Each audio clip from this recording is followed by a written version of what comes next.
Hey, it happened again. You had that performance, and then when you look back and you listen to the recording, you're like, oh man, this did not sound anywhere near as good as I thought it was. And you feel like, man, I sounded so good when I was practicing, but when it came time to step out on stage or when it came time to step inside of that studio, you just totally mess up. And your friends, family, strangers to tell you, no, you sound good. This sounds pretty great. But deep down inside that there's still something that's kind of off. So in today's video, I'm going to show you exactly how to hear what your voice truly sounds like and how it comes across to other people.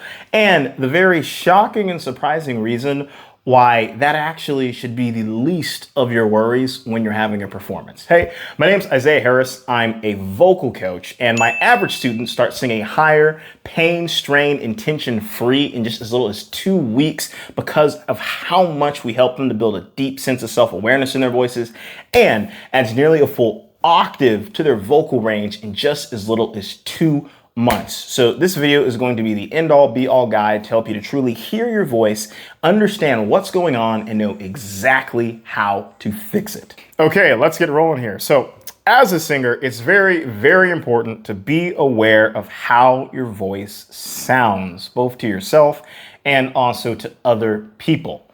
But what is infinitely more important is how your voice feels. And when I say feel, I'm not talking about the, oh yeah, just sing from your heart, just have more feeling, have more emotion behind it. There's nothing I hate more than all that mumbo jumbo so many other coaches talk about, like, yeah, just sing with your heart. And don't get me wrong, it's important to have emotion in your songs, but you probably already have that. Otherwise, you probably wouldn't be watching this video or even care about wanting to get better at singing in the first place. When I'm talking about feeling, I am talking about the physical bodily sensation that you have every single time that you open your mouth to sing. So what we're gonna do here is I'm gonna break down first how to make sure that you're properly hearing your voice, and then we're gonna get into the infinitely more important way of how to properly feel your voice. So I wanna start out here by saying that your voice will never, ever get to the point to where you sound fully 110% satisfied with your singing. And to be frank, you never should, because it means that you're getting complacent and you're just willing to accept the status quo. So even myself today, there's a video performance I had quite a few years back where I got a standing ovation in front of well over 5,000 people. Us can find each other's light.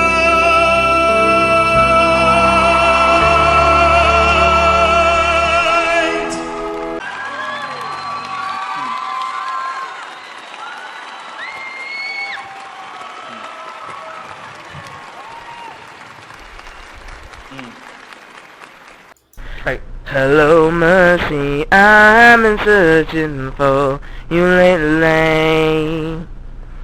I've been wounded. Now, would you believe me though, that still to this very day, I look at that performance and think, oh man, I could have sounded better here. Oh, I could have done this better. And it's not coming from a place of hate or shame or anything like that, but it's just truly coming from a place of, I know that I can do better. The great Tom Brady, which I personally hate the Patriots, but I need to say this for the sake of the example. But Tom Brady, he's got literally enough Super Bowl rings for every single finger. And one thing he said is after he got every single ring, immediately his next focus was, how do I get my next Super Bowl ring? How do I get my next Super Bowl ring? He wasn't sitting on oh yes, I'm so happy that this sounds so amazing. So don't get me wrong, there will absolutely be a point to where you're like, man, this actually sounds pretty good. I'm proud of it. But you should never get to the point to where you never want to stop improving. So the plain and simple way of how you are going to hear your voice better is by using books, believe it or not. So what this is going to look like is all you're simply going to do is you're going to hold these books here right up in front of your ears like so.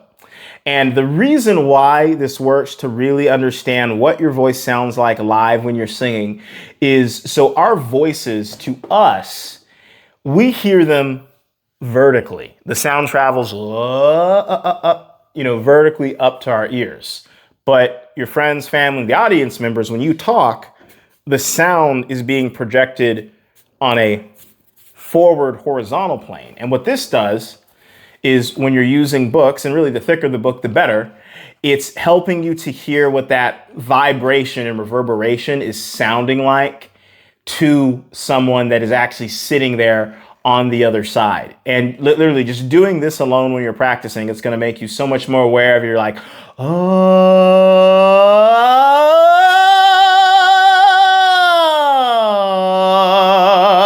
and you're going to be able to hear so many things so much better inside of your voice. Also too, if you don't have, say, any books handy, using your hands also is another good way to do this as well. But obviously, having books, and especially the thicker the books, the better and more effective that it's going to be. Okay, but now I want to get into the infinitely more important part about singing and making sure that you actually have performances that sound just as good on the actual stage as you did in rehearsal.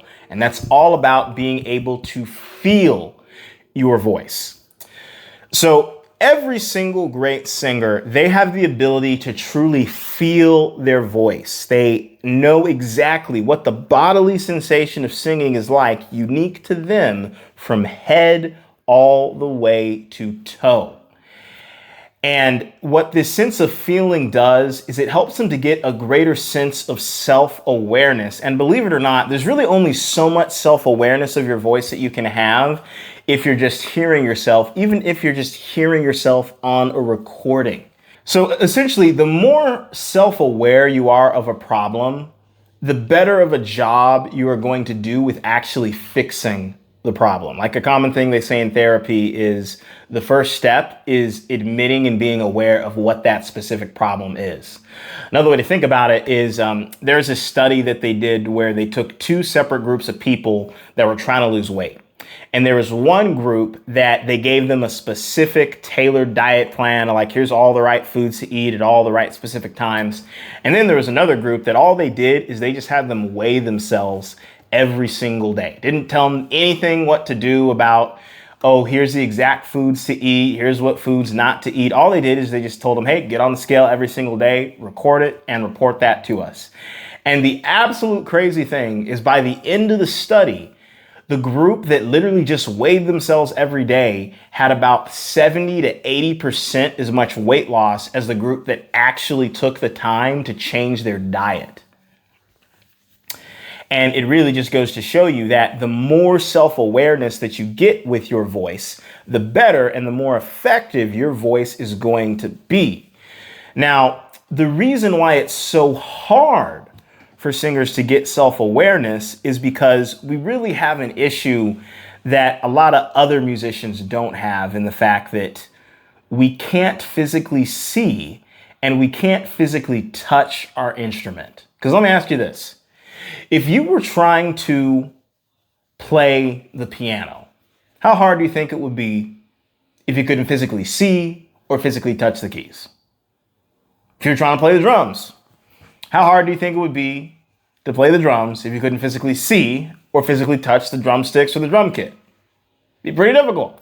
If you're trying to play the guitar, how hard would it be to play guitar if you couldn't physically see or physically touch the strings? It'd be pretty difficult, wouldn't it be? And the same goes with singing. Because we can't physically see or physically touch this instrument, the only sense that we truly can rely on is our feeling. And that's the reason why you've got blind musicians like Ray Charles and Stevie Wonder. They've never seen their instrument, but they know how to feel their instrument. And when you can truly feel every single sensation that is going on inside of your voice, you are going to be able to catapult your success like crazy. All right, so we're going to get into the exercise on exactly how to feel our voices so that we can get that consistency in our voice and truly sing the same way in practice as we would in performance. Okay, so the first simple thing that we are going to do to further increase this sense of feeling is plain and simple squatting as we are doing any particular exercise and doing that exercise until we are totally out of breath. So if you take like your typical scales that every YouTube video, every coach that you've probably seen has put you through, if we go the do, re, mi, fa, sol, fa, mi, re, do. So all we're simply going to do is we're going to go on a scale back and forth and back and forth and back and forth until we are totally and completely exhausted out of breath. And right at the tail end, when we feel like we don't have any air left inside us, we're going to do a nice, plain and simple little squat to kind of squeeze just the last little itty bit of toothpaste outside of that tube. So it's going to look a little something like this. So 1, 2, 3.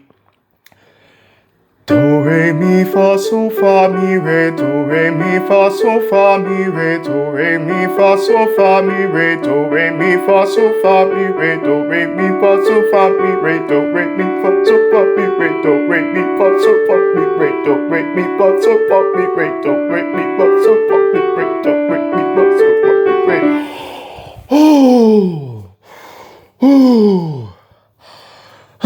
You can see I did that until I was completely and exhausted out of air. And essentially what this is doing is when you do this, like the more and more rounds of this that you do, you're actually going to start to feel like a warmthness and an awakening kind of around this body here and kind of around this part of your body here. And essentially what that is those are muscles that your voice has always needed to feel. Your body has needed to feel so that you could actually start getting that awareness of your voice so that you can actually control your voice the way that you want to control it.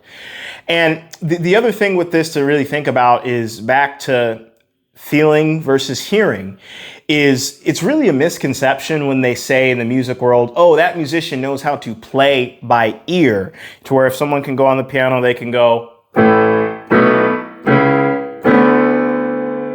They're not really playing those particular chords by ear. They're actually playing it by feel because their muscles, their fingers have memorized, oh, this is what an A feels like. This is what a B feels like. This is what a C sharp feels like. And we need to translate the same with our voices. And we do that through the motion of movement and doing the squat. And it's going to be able to tell us, oh, this is what singing a higher note feels like. This is what adding riffs and runs feels like. This is what adding all these other different things feels like, not sounds like. Okay? So we're going to do another round here, back and forth until we are out of breath. 1, 2, 3, go.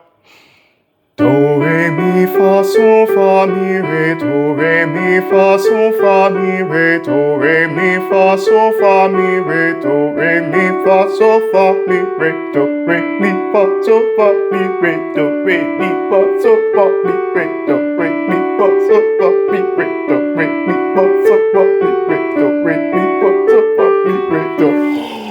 Ooh. Ooh. Ooh. All right. So next exercise that we're going to do is we are going to do a full range hum, starting from the absolute lowest note you possibly can hit all the way to the absolute highest note that you possibly can hit. We're going to do that back and forth until we are completely exhausted out of air. And with the squat at the very end to squeeze that last little itty bitty bit of toothpaste out of the tube. Okay, so it's gonna look like so. And once again, everyone's gonna have a different starting note because your lowest is different from someone else's lowest, and your highest is gonna be different from someone else's highest. Okay, so it's gonna look like.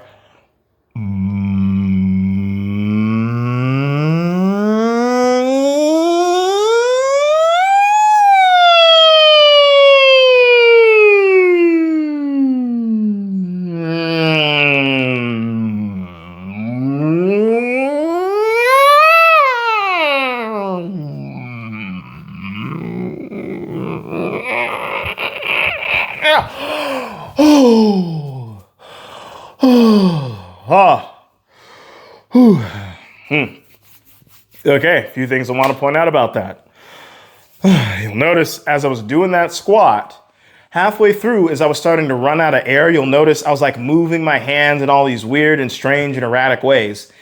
That was not just for show. It was a subconscious reaction of my body getting a deeper sense of feeling. And that shaking around, it's helping my body to say, oh, hey, we can go longer with this. Like, let's really move these muscles out to really, really stretch out this range as much as we can. Everyone's different when they do this exercise. Some students I've seen, their heads might feel a need to bobble, their shoulders might feel a need to shake. Whatever you feel your body having the urge to do, right when you feel like you're about to run out of air and do that squat, just let the body do whatever the body does, because it's helping you to embody more of the sense of feeling, not just hearing, but feeling your unique voice. Hey, I know what you're probably thinking is, Isaiah, this is so simple. I've done scales before. I've done humming before. I've squatted before. But I bet you probably didn't do them all in this specific order with this intentional type of mindset. Because do you know the number one thing that separates an average singer from a top-notch celebrity level singer? Not much. And it is the not much shifts that the singers that sing the way you want to sing, little tweaks that they're doing and stuff that you're probably already doing, that makes the massive, massive difference. The success is in the simplicity. In fact, this is what these exercises did just for a handful of my students. Say, great is thy faithfulness.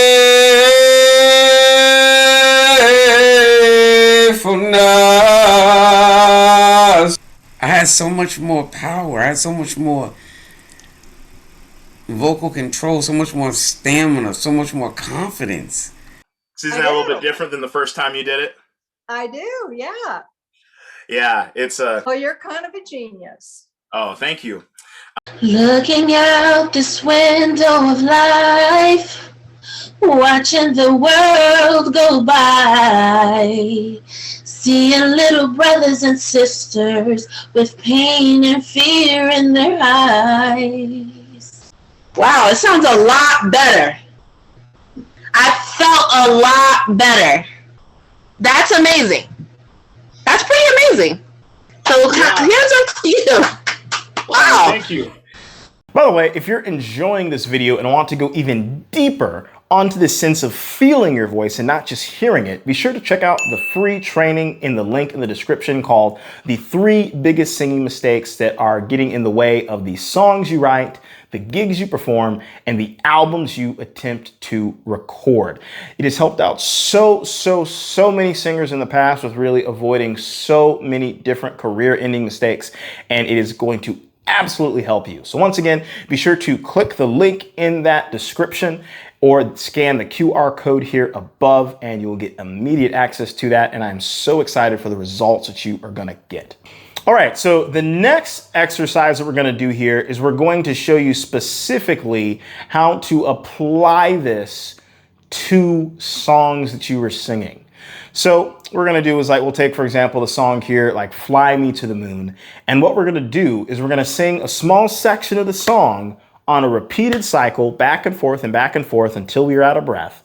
And as we're doing it, we're going to incorporate hand and body movement to once again get us this sense of feeling inside of our voices. So here's what it's gonna look like. So 1, 2, 3. Fly me to the moon, let me dance among the stars, and fly me to the moon, let me dance among the stars, and fly me to the moon.